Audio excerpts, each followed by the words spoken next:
धन सतगुरु जी। गुरु की प्यारी साथ संगत जी, हम सभी जानते हैं कि गुरु अपने शिष्य की हर हाल में संभाल करते हैं। वो हमें सिर्फ सच्चे मन से अपना कर्म करने को कहते हैं, हमें नाम की दात से बख्शते हैं। परंतु कभी कभी इंसान अपने घमंड में आकर अपनी सारी रूहानी कमाई को गंवा देता है। ऐसे ही कुछ प्रसंग आप सभी के सामने प्रस्तुत है। प्रसंग से पहले गुरु प्यार का एक शब्द आप सभी की सेवा में रखा जाएगा, कृपया ध्यान से सुनिएगा। गुरु की याद में काटो वक्त जितना कटे ज्यादा। गुरु की याद में काटो वक्त जितना कटे ज्यादा। श्वास दिन दिन घट रहे काल का आ रहा वादा। श्वास दिन दिन घट रहे काल का आ रहा वादा। गुरु की याद में काटो वक्त जितना कटे ज्यादा। कुटुंब परिवार धन दौलत हवेली और ये सब कुछ। कुटुंब परिवार धन दौलत हवेली और ये सब कुछ यहीं पर छोड़ने होंगे। जोड़ने से है क्या फायदा। यहीं पर छोड़ने होंगे। जोड़ने से है क्या फायदा। गुरु की याद में काटो वक्त जितना कटे ज्यादा।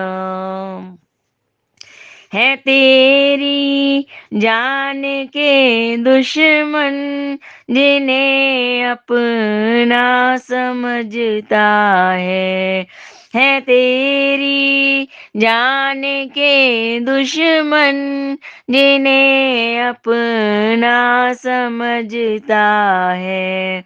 तुझे कीचड़ में फंसाएंगे जिनका है भार ये लादा। तुझे कीचड़ में फंसाएंगे जिनका है भार ये लादा।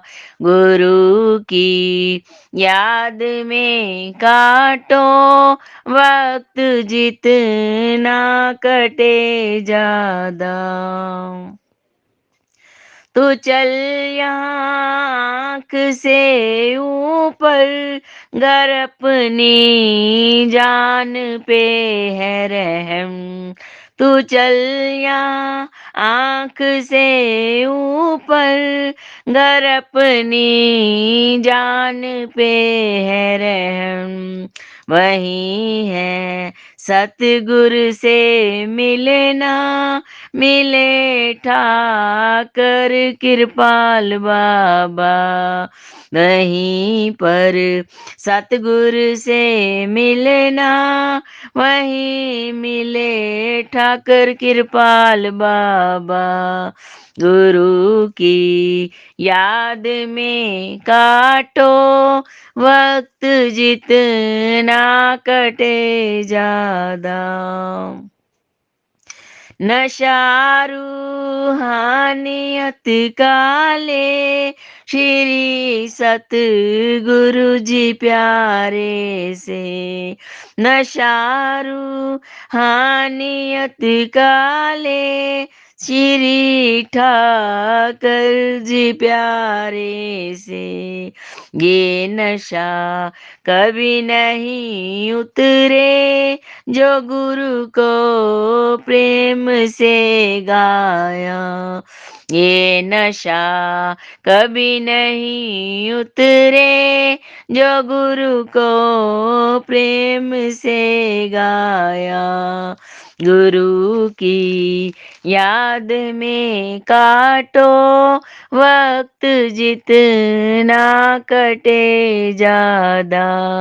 गुरु की याद में काटो वक्त, जितना कटे ज्यादा।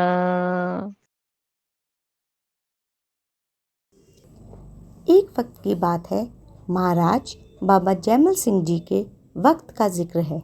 यहाँ हुक्म सिंह नाम का एक सत्संगी रहता था। वह 1 मिनट भी बेकार नहीं बैठता था। रात को भजन करना और दिन को सेवा करना। प्रेम में आकर अपनी पत्नी और बच्चों को भी छोड़ दिया था। रूहानियत की मेहनत इस कदर की कि उसके अंतर का पर्दा खुल गया। लेकिन जिस प्रकार गरीब की झोंपड़ी में हाथी नहीं समाता, उसी प्रकार वो भी यह सब हजम ना कर सका। बाबा जी महाराज ने कहा, हुक्म सिंह हजम कर। तो वो बाबा जी से कहने लगा कि इस समय अगर चारों वेदों के पढ़े हुए पंडित भी मेरे सामने आ जाए तो वह भी मुझसे बात नहीं कर सकते। बाबा जी ने उसके अंदर का रास्ता बंद कर दिया। उसने बहुत कोशिश की, लेकिन फिर अंतर का पर्दा ना खुला। आखिर कहने लगा, मैं आपसे नाराज़ हूँ। मैं आपके खिलाफ अब चाचा जी को चिट्ठी लिखूँगा। खैर, चिट्ठी लिखी या नहीं लिखी वह तो नहीं पता, लेकिन वह नाराज़ होकर अपने गांव चला गया। बाबा जी भी चोला छोड़ गए। उसके बाद वो फिर से डेरे आने लगा और वहीं रहने लगा। डेरे में बीबी रुक्को के साथ उसकी कभी नहीं बनी। वह उनके साथ हमेशा लड़ाई किया करता था। एक बार बीबी रुक्को ने सत्संग में कालके गांव में एक साधु को भेजने की ज़रूरत पड़ी। अभी वह तलाश में ही थी तो मैंने उनसे कहा, हुक्म सिंह को काले भेज दे। बीबी रुक्को ने बात स्वीकार कर ली और मैंने उसको काले भेज दिया। अगर उसके पास कोई सेवा नहीं होती थी तो वह रस्सियाँ बटने लग जाता था। उसके पास हर रोज़ 3 ही काम थे। हुक्म के मुताबिक भजन सिमरन करना, उसका नागाना करना, नंबर 2 पोथी पढ़ना और तीसरा सेवा करना। चाहे उसके अंदर का पर्दा अभी बंद था, लेकिन फिर भी उसने भजन सिमरन नहीं छोड़ा था। आखिर जब वह बीमार हो गया तो हमने उसे डेरे बुलवा लिया कालकी गांव से।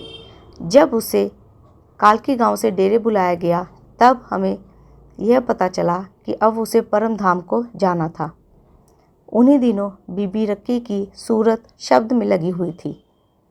रोज़ मैं भी उसी तरफ जाता था।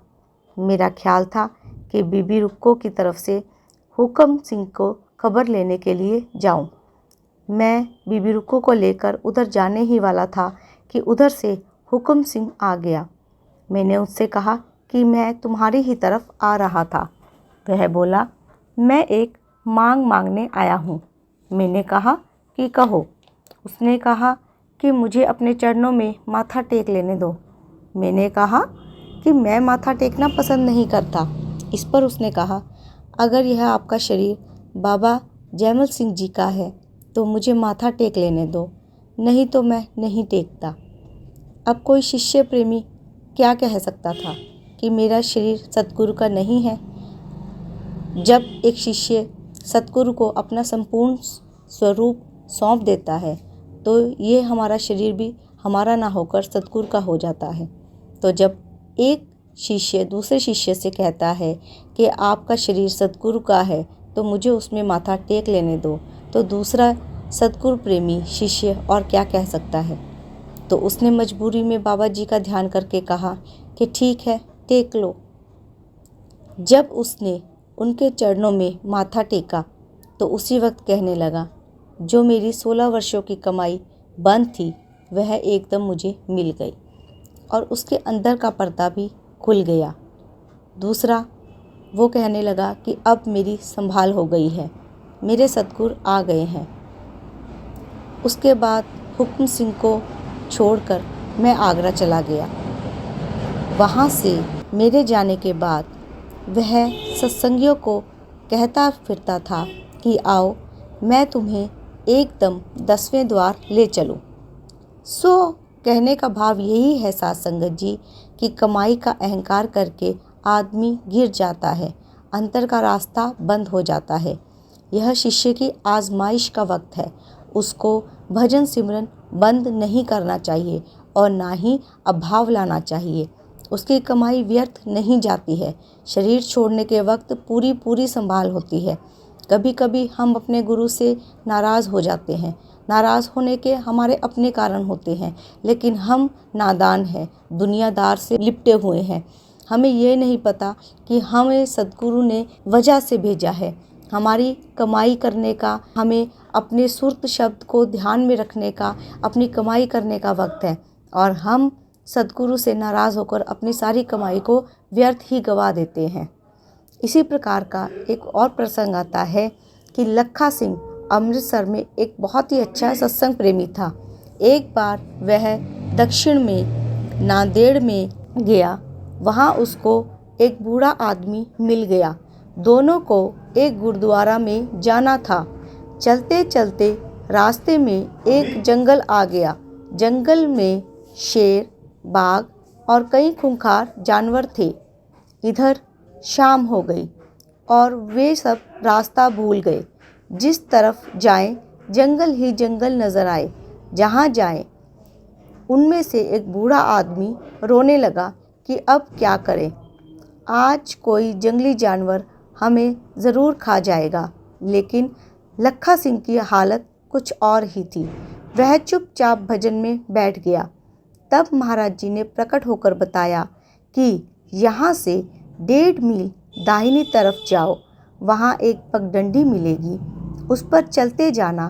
थोड़ी दूरी पर एक छोटा सा गांव आएगा, वहाँ से रास्ता मिलेगा। जब वह दोनों वहाँ से 1.5 मील दाहिने हाथ गए तो उन्हें वो पगडंडी मिल गई। वहाँ उन्हें एक छोटा सा गांव भी मिल गया। रात को वहाँ ठहरे। दूसरे दिन सुबह गुरुद्वारा को चल पड़े और अपनी मंजिल पे पहुँच गए। साध संगत जी, सद्गुरु तो हमेशा ही अंग संग है, सिर्फ हमारे अंदर कोशिश और विश्वास की कमी है। हमें अपनी विश्वास और कोशिश को कभी कम नहीं होने देना चाहिए। हमें अपने सद्गुरु पे विश्वास होना चाहिए कि अगर हमारे साथ कुछ गलत भी हुआ है तो भी हमें ये समझना चाहिए कि ये ही सद्गुरु की रज़ा है और हमें गुरु की रज़ा में ही राज़ी रहना चाहिए। कई बार हम गुरु के किए हुए काम से नाराज़ हो जाते हैं। क्यों? क्योंकि हमारे अपने विचार ऐसे होते हैं। हम ये सोचते हैं कि ये काम ऐसा होना चाहिए था, लेकिन गुरु उस काम को दूसरे रूप में हमारे सामने रख देते हैं, तो हमें लगता है कि गुरु ने हमारा कहना नहीं माना। ये उसी प्रकार होता है जिस प्रकार एक पुत्र अपने पिता का कहना नहीं मानता है तो पिता उसे सही रास्ता दिखाता है। पिता उसे बताता है कि ऐसा नहीं करना है, ऐसा करना है। तो 2 पुत्र होते हैं तो पिता एक पुत्र का साथ देता है, दूसरा पुत्र अपने पिता से नाराज़ हो जाता है। वो कहता है कि नहीं, पिताजी ने मेरी बात नहीं मानी है। तो इसी प्रकार गुरु और शिष्य का भी रिश्ता होता है। शिष्य अपने गुरु को ये सोचता है कि नहीं, मैंने ये चीज़ कही है तो गुरु को मेरी बात माननी चाहिए। ऐसा नहीं होता है। गुरु होता है। गुरु को अपने शिष्य के अच्छे बुरे का सही तरह से ज्ञान होता है। गुरु को पता होता है कि उन्हें अपने शिष्य की संभाल किस प्रकार करनी है। इसलिए कई बार शिष्य की संभाल करने के लिए उन्हें शिष्य को छोड़ना भी पड़ता है। इसीलिए गुरु के कहे हुए और गुरु के किए हुए किसी भी कार्य में निंदा मत कीजिए और उसमें कभी भी कोई दोष मत ढूंढिए। धन सद्गुरु जी।